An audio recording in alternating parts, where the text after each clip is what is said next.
اگر کسی در روز 100 بار بگه لا اله الا الله، از اون بهتر روی زمین کسی وجود نداره مگر یک نفر.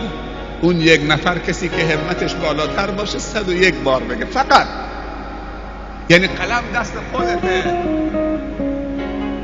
به خودت نمره بده. بهترین ایدیا 15 18 20 100 گفته از اون کسی بهتر روی زمین نیست مگر کسی که 101 بار، یک بار همتش بلندتر باشه.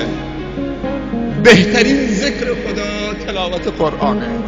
خداوند میگه 2 تا صدا من خیلی دوست دارم که اون رو همیشه بشنوم. 2 تا صداش دوست داشتنی ترین صداها نزد الله تبارک و تعالی است. یکی صدای بنده من هنگامی که با کلام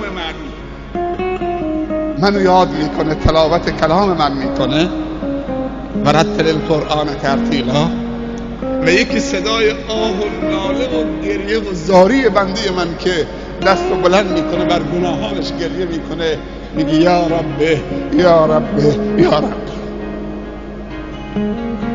میگه این دومی وقتی دستش بلند میکنه من شرمم میاد که بندم دستش بلند کرده میگه یا رب یا رب یا رب. شرمم میاد که من دستشو صفر و تو خالی بر بگردونم.